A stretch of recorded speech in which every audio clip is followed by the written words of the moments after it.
Chile is not rich in terms of gas, oil, or coal, but extremely rich in terms of the energies of the future. Sebastian Pinera. If you are not from Chile, or the countries bordering it, you probably don't give this nation too much of a thought outside of your selection of wine. However, this country is going to be far more important in the future, and if you stick around, you'll see why.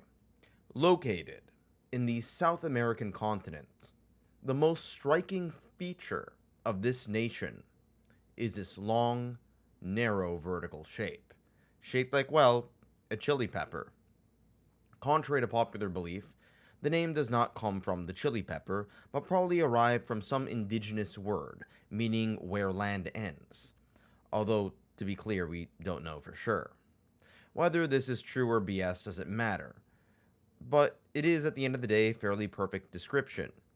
Chile reaches the most southern tip of what was once the known part of the world as far as the Americas were concerned before the discovery of Antarctica. This is a nation that stretches from the driest warm deserts of the Atacama, that I've had the pleasure of visiting back in 2020, by the way, all the way to the frigid Antarctic waters to the south. No other country is more notable for being shaped by the forces of latitude, and so little by longitude. The vast array of latitude creates not a landscape, but a series of landscapes and seascapes that are vastly different, from the driest, Martian-like vistas in the north, to the Mediterranean climate at the center, which is not too different than coastal California or Greece, to further southward, where you get fjords, mountains, and glaciers that would make you think that you are roaming around the lands spoken about in Norse mythology. In the north, as mentioned before, lies the Atacama Desert, home to the largest observatory in the southern hemisphere, perfect for stargazing due to its high elevation and low humidity. This land is also home to various salt flats, vast stretches of salt, the second most salty place on the planet after the ocean. These lands, while sparsely populated and crappy for human habitation, contain a great deal of copper and lithium. In the central third, with a Mediterranean climate, you have a fairly warm, dry set of summers and mild winters, a place where you can ski and surf within a matter of hours. To the south lies the snow-capped mountains, glaciers, and fjords, which are cut off from the center via rocky mountain peaks and lakes. This area is sparsely populated as well, but has served as a gateway to Antarctica. Now you might be wondering why the borders of this nation were drawn up in such an unusual way. Well, that's because of two major geographic factors, the Pacific Ocean to the west and the Andes Mountains to the east. These two barriers create a narrow corridor for the nation that is now Chile. This provides the nation with easy access to oceanic trade routes, albeit over vast distances, along with an abundance of natural resources, namely fish. On the other side of the corridor for human habitation are the Andes Mountains, the longest mountain chain in the world, stretching from the tropical coral shores of the Caribbean in Colombia all the way through Ecuador, Peru, Bolivia, and finally Chile, ending at the Cape Horn, looking southwards to Antarctica. These natural barriers make Chile a fortress, sealed off from Argentina by the Andes as well as Bolivia and Peru by the mountains and deserts. This is a blessing and a curse. A blessing for Chile as it's safeguarded from invading forces and natural barriers that make up much of the South America's borders, some of the safest on the planet, leading to very low levels of interstate conflict on the continent. However, this also stifles trade and commerce transnationally. Speaking of peoples and going places, let's go over their past.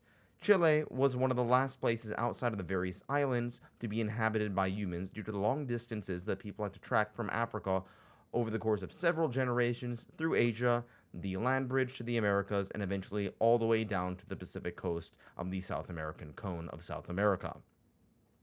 Unlike, say, Peru, Chile did not have a native, complex civilization, although the Incans from Peru, or what is now Peru, did occasionally travel southwards, clashing with indigenous Mapuche peoples. Even the Incans did not have a written language, and records began as the Spanish arrived, bringing in disease that led to massive population fallouts. Under the Spanish crown, the Portuguese Magellan would pass through the southern cone of Chile and Argentina on his way to surf and navigate the world. And this was the first human to set his eyes upon the lands of what are now Chile, at least as far as Europeans are concerned. Obviously, there were indigenous people there beforehand. They had made contact with some of the indigenous peoples, but moved on. At the beginning, Spain didn't really pay that much attention to this area compared to Mexico and Peru. They did set up the encomienda system of plantations and the autocratic system that involved a great deal of coercion and the exploitation of indigenous people that plagues much of Latin America today. The central part of the colony proved to be very useful for farming. Eventually, the ethnic Spaniards who were born in the New World, though, were frustrated with the oversight from Spain, and they were tired of being treated like second class citizens by the native born Spaniards, who looked down on these ethnic Spaniards who were born in the New World. This, along with the American and French revolutions, along with growing nationalism and Napoleon's conquests of parts of Spain, led to various independence movements in Mexico, Colombia, and then southern South America. Jose de San Martin led a struggle for independence and won, and eventually was recognized by Spain in 1840. Another major figure of independence was Bernardo O'Higgins. Rather Irish sounding last name, don't you think? And he ended up becoming a supreme dictator. This was actually the title translated into English, by the way. Some limitations were eventually put on the Catholic Church during this period, as well as some liberal reforms. There was a tug of war between conservative Catholics and liberal reformers over the decades that would be a recurring theme not only in Chile, but throughout much of Latin America.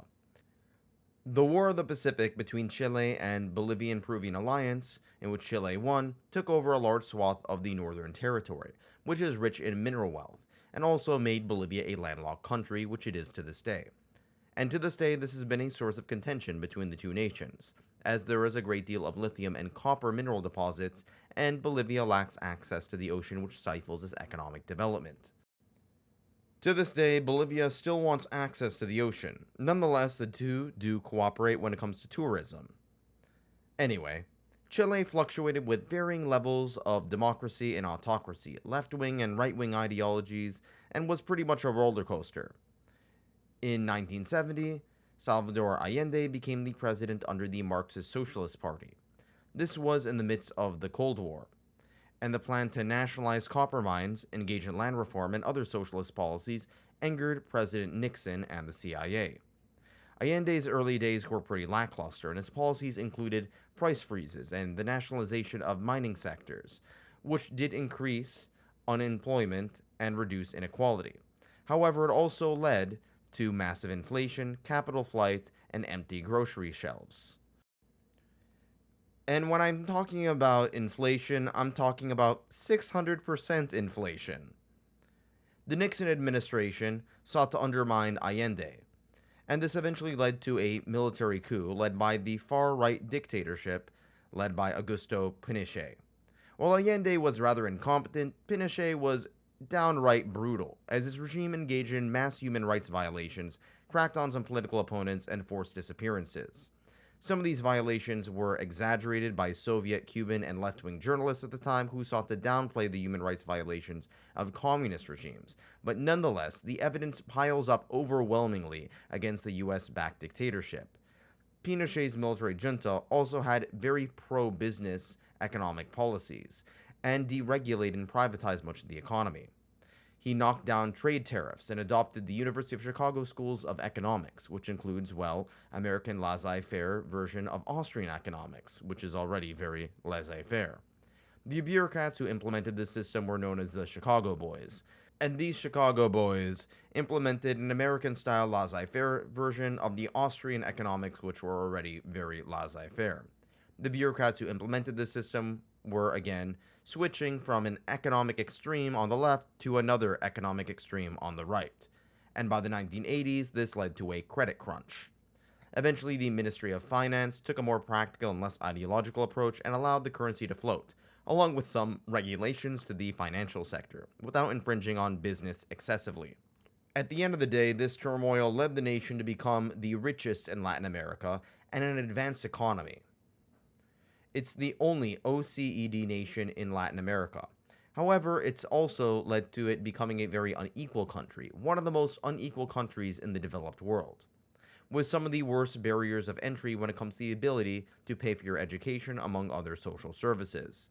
Political reforms were eventually expanded as Pinochet's power internally was fading. A new constitution was set up, and the majority of the country voted against Pinochet as president in 1988, eventually turning the country into a democracy. Pinochet continued to play a critical role in the military, though. However, he was eventually arrested in London under human rights abuses and white collar crime accusations. To this day, Chile has been a fairly well functioning republic. Not without its problems here and there, but a success story nonetheless. Unfortunately, it's oftentimes ignored by the rest of the world, outside of wine, football, and some recent dark historical chapters. While Chile is not going to be some sort of upcoming China or even Brazil, it's going to play a pivotal role in the future.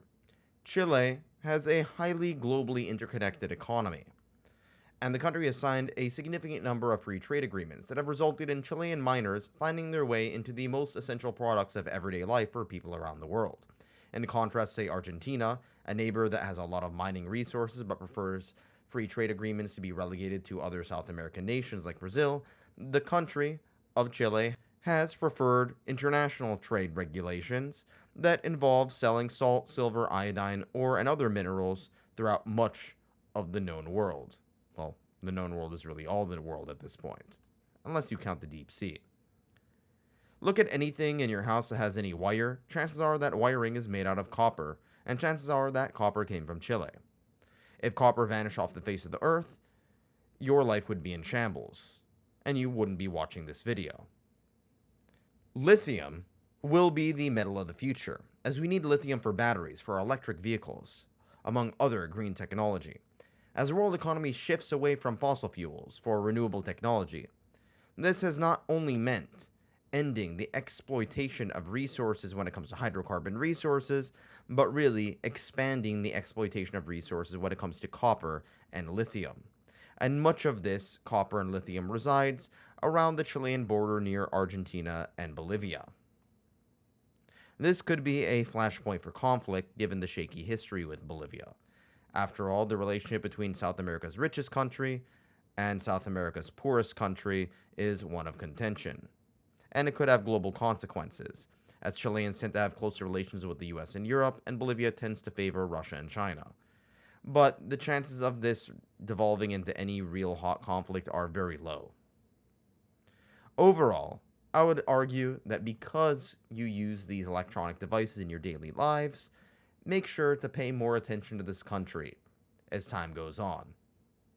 Sure, it doesn't get that much attention, but it is the metal that fuels the world.